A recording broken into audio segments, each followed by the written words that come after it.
নমস্কার বন্ধুরা, welcome back to my channel Labani's cook and ব্লগে সকলকে স্বাগত জানাই। আজকে আরও একটা নতুন ভিডিওর সঙ্গে তোমাদের সঙ্গে হাজির আমি লাবণী। তো চলো ভিডিওটা শুরু করা যাক।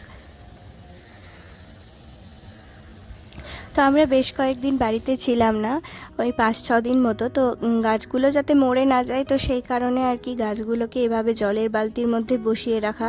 তো দুটো বালতির মধ্যে দুটো তুলসী গাছের টবকে আর কি বসিয়ে রেখেছিলাম, যাতে তুলসী গাছগুলো অ্যাটলিস্ট মরে না যায়। যেহেতু প্রত্যেক দিন আমার তুলসী পাতা লাগে, তো সেই কারণে তুলসী গাছ দুটোকে আমি বাঁচিয়ে রাখার চেষ্টা করি। কারণ বড় গাছের অনেক পাতা হয়, ছোট গাছ লাগালে আবার পাতা পাওয়া যাবে না। তো সেই কারণে তুলসী গাছগুলোকে বাঁচিয়ে রাখি, আর বাকি গাছগুলোতে ভালো করে জল দিয়ে ছাওয়ার মধ্যে রেখে গেছিলাম যাতে মরে না যায়। আর শীতকালে যদিও এখন রোদ্দুরের তেজটাও একটু কম, তো বালতিগুলোর জলটা ঢেলে পরিষ্কার করে নেব বালতিগুলোকে ভালো করে। আর তারপরে এই জায়গাটা পাতা টাতা পড়ে নোংরা হয়ে গেছে। তো আমি 11টা বাজে এখন সকাল। তো আজকে আমার কাজের দিদিটাও আসেনি নাকি, আজকে ট্রেনের একটুখানি গোলমাল ছিল। তো সেই কারণে আমাদেরও ট্রেনের টিকিটটা আর কি ক্যান্সেল, মানে ট্রেনটাই ক্যান্সেল হয়ে গেছিলো, যে কারণে আমরা অন্য ট্রেনে বাড়ি আসছি। তো তারপরে দেখো এগুলো পরিষ্কার করে নেব। তারপরে আমাদের খাবার কিছু অর্ডার দেওয়া হয়েছে, কারণ খুব খিদে পেয়ে গেছে, এখন বানাতেও ইচ্ছে করছে না। তো সেই কারণে আমার হাজব্যান্ড বললো যে আজকে কিছু বাইরে থেকে কিনে খেয়ে নিই। তো সেই কারণে আজকে একটু সুইগির মাধ্যমে অর্ডার দেওয়া হয়েছিল। এমনি তাছাড়া আমরা বাইরের খাবার খাই না, মানে আমার খেতে ভালো লাগে না, বিশেষ করে মাঝে মধ্যেই খাওয়া হয় আর কি। তো সেই কারণে কী সব অর্ডার দিয়েছে, ছোলে ভটুরে। তারপর আমি বললাম ধোসা খাবো, আমাকে ধোসাটা খেতে ভালো লাগে বাইরের। আর ও আলুর পরোটা এই সমস্ত কিছু অর্ডার দিয়েছিল। তো ওগুলোকে এখন খুলে নিই আর তারপরে খেয়ে নেব। তারপরে ঘর ঝাড়া মোছা করতে হবে, কারণ অনেক দিন না থাকলে জানোই ধুলোবালি হয়ে যায়। ঘর যদিও সমস্ত কিছু বন্ধই ছিল, তবুও একটু তো হয়েই যায় অনেক কদিন যেহেতু মোছা নেই। আর মুছতেও হবে, তা না হলে ব্যবহার করতে আবার ভালো লাগে না। তো সেই কারণে আমাকে আজকে করতে হবে। তারপরে একটু দুপুরবেলায় ভাবলাম রান্নাবান্না করব, কিন্তু আর দুপুরবেলায় রান্নাবান্না করতে লাগেনি। এই বাইরের খাবার খেয়ে না একদম পেট ভার হয়েছিল।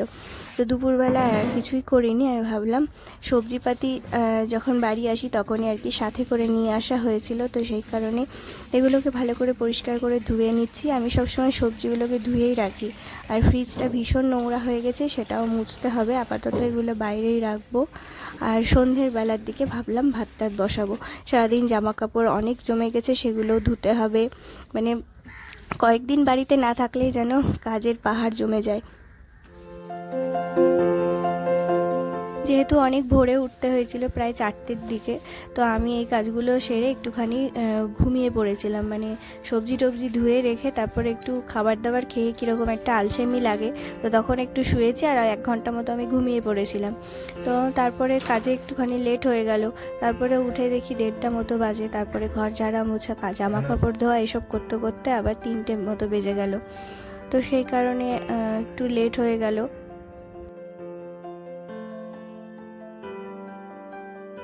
আমি কখনো কখনো সবজিগুলো প্লেন জলেও ধুয়ে ফেলি, আর বেশিরভাগ সময়ই আমি বেকিং সোডার মধ্যে সবজিগুলোকে ভিজিয়ে রাখি কিছুক্ষণ, 5-10 মিনিট মতো, তারপরে ধুই।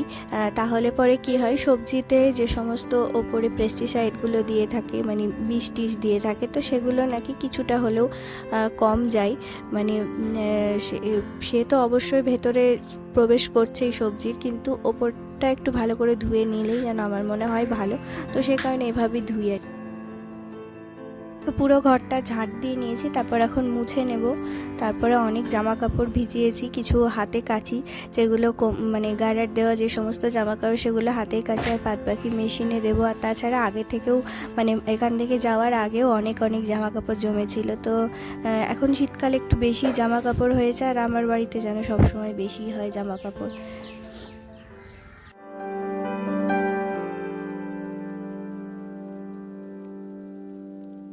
তো এখন প্রায় 3:30-4টে মতো বাজে। আমি স্নান টান করে চলে এসেছিলাম। তারপরে একটু গোপালকে পুজো করলাম, এই সমস্ত করলাম। তারপরে দেখি বেশ ঠান্ডা ঠান্ডা লাগছে। তো আমাদের যাওয়ার আগে কিন্তু পাতলা বিছানার চাদর বা এমনি গায়ের চাদর ঢাকা নিলেই হচ্ছিল, কিন্তু এখন দেখছি বেশ ঠান্ডা ঠান্ডা লাগছে। তো সেই কারণে ব্ল্যাঙ্কেটগুলো বের করে নিলাম, আর জানলাগুলোকেও বন্ধ করে দেব। তারপরে কিছুক্ষণ রেস্ট নেব, আরও কিছু টুকটাক জামা কাপড় বের করতে হবে, কারণ ঠান্ডা লাগছে লাগছে, যেহেতু গায়ে দেওয়ার সমস্ত সোয়েটার বের করতে হবে, আরও অন্যান্য চাদর টাদর বের করবে। স্কুলে যাবে ছেলে কাল থেকে, তো সেই কারণে ওর জন্য স্কুলের জন্য আর কি বের করতে হবে সোয়েটার, তো সেগুলো আর কি বের করব।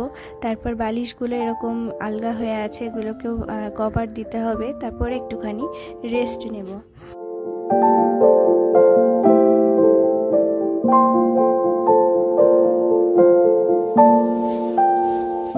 আর এখন চামড়াতে বেশ টান টান ধরছে, তো স্নান করে উঠে একটুখানি ক্রিম ট্রিম বডি লোশন এগুলো না লাগালে হচ্ছে না, চামড়াগুলো কীরকম খসখস করছে, টান ধরছে, তো সেই কারণে আমি একটুখানি ক্রিম মাখতে বসে গেলাম।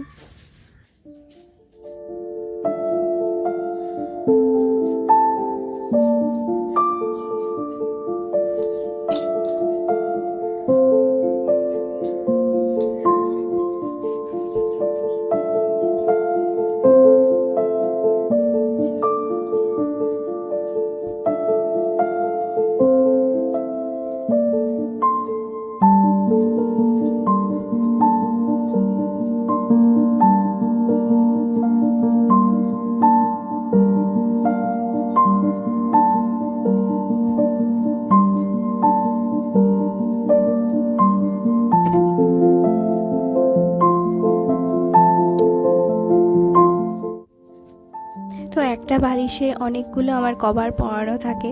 আমার মা বলে যে অনেকগুলো কভার পরিয়ে রাখলে নাকি বালিশটা কম নোংরা হয়। মানে 2-3টে কভার ওপরে দিই, তার নিচেও মানে আরও 1-2টো কভার থাকে, মানে একটা বালিশে প্রায় 4-5টা কভার থাকে। তো তারপরে একটা ভালো কভার দিই, ওপরটাই সবসময় ভালো কভার দিই। এটা প্রায়শই চেঞ্জ করে দেওয়া হয় প্রত্যেক সপ্তাহে।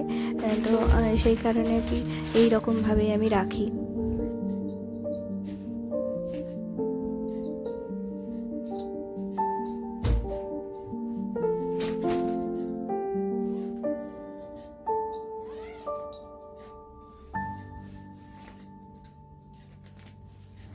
তো বেশ কিছু ঘরে পরার যেগুলো উলি কাটের হয় সেগুলো পরি, একটা একই রকম দুটো আর কি, একটা হাজব্যান্ড পরে, একটা আমি পরি ঘরে রেগুলার। আর তাছাড়া অন্যান্য সোয়েটার, তারপর ছেলের স্কুলে যাওয়ার সোয়েটার, এই সমস্ত আর কি বের করে নিচ্ছি।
এবারে চলো রেস্ট নেব, কারণ এখন বাজে 4:30 মতো। তো সন্ধে অবধি, যতক্ষণ না সন্ধে লাগছে 5:30 পৌনে 6টা অবধি, ততক্ষণ অবধি রেস্ট নেব। তারপরে সন্ধেবেলায় সন্ধে দিয়েছি, 6টা 6:30 মতো বাজে। একটু যেহেতু গোপাল আছে তো একটুখানি পুজো দিতে একটু করতে সময় লাগে। তারপরে পুজো দিয়ে চাটা খেলাম, তারপরে এখন ভাত বসিয়ে দেবো, কারণ আজকে 8টার মধ্যেই খেয়ে নেব, সেটাই প্ল্যান। মানে সেই 12টা 12:30টার দিকে খেয়েছিলাম, তো তারপরে ওইগুলো খাওয়ার পরে পেট ভার হয়েছিল। তারপরে এখন ভাত খেয়ে একদম তাড়াতাড়ি শুয়ে যাব আজকে, কারণ সকাল থেকে উঠেই আবার সেই স্বাভাবিক জীবন, সকাল থেকে উঠেই দৌড়াদৌড়ি এই সমস্ত। তো চলো, এই সেদ্ধ ভাত আর ওর মধ্যে ডালের মধ্যে সমস্ত সবজি দিয়েছি, আলু দিয়েছি, গাজর, বিনস, টমেটো, মটরশুঁটি সব কিছু দিয়ে। তো এটাই আমাদের ডিনার। তো ভিডিওটাও এখানে শেষ করছি, দেখা হচ্ছে নেক্সট ভিডিওতে। সবাই ভালো থেকো, সুস্থ থেকো।